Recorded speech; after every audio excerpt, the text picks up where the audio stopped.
You say you couldn't make it to Paris to take in the latest Van Gogh show? Not to worry. Seth Doane can tell us all about it.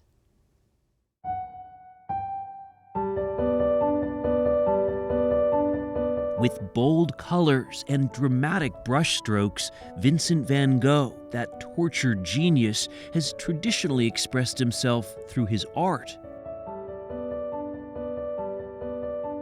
But now there's also his avatar. Van Gogh, what is your greatest inspiration?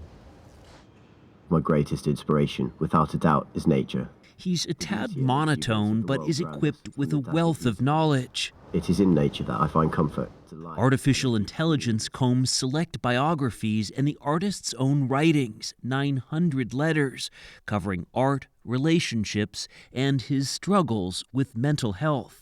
As you can see, the interface is quite simple. It's a digital screen and a microphone, but behind this there is months of research in artificial intelligence. Agnès Abastado oversees digital development for the Musee D'Orsay in Paris, as this storied museum in an old train station finds new ways to engage visitors.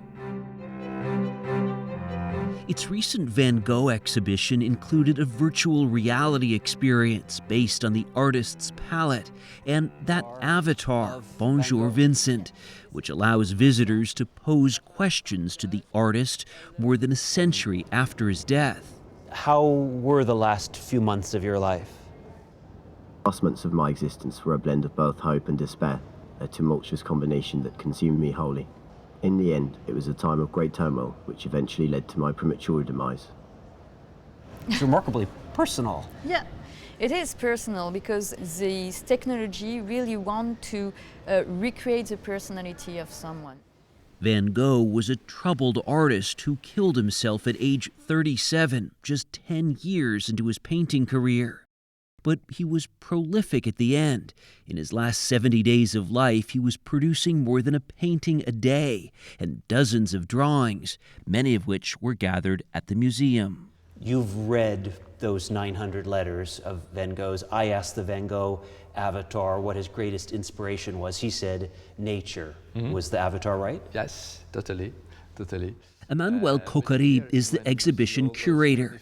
He notes this period of Van Gogh's life is marked by experimentation, clouds painted in reverse, blue brushstrokes over a white background. It's very lively because you still see the gesture of the painter, and you see the flower here, very thick. When you're this close to the painting, you can Yes, actually see the paint. Exactly. We always say it's a painter of color, but above all, a painter of thickness.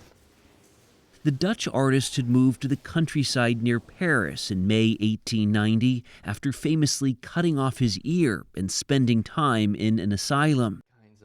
He'd come to see Dr. Paul Gachet, whom he painted.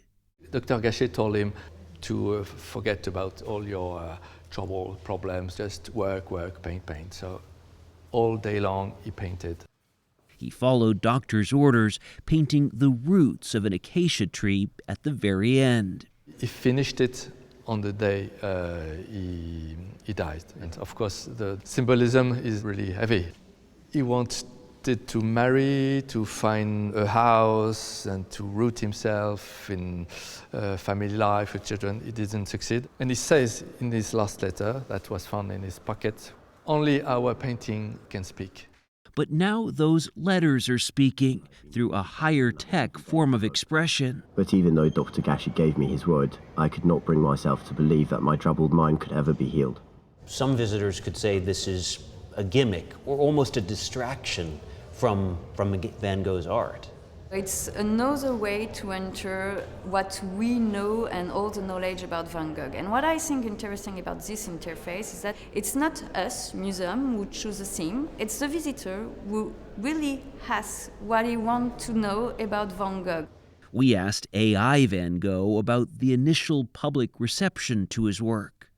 It brings me great grief that so many of my creations remain unacknowledged and unsold. So he recognized that his art wasn't that well received. Artificial intelligence only hints at the poetry of Van Gogh's writing. He was prolific in life and, as it turns out, prophetic before death.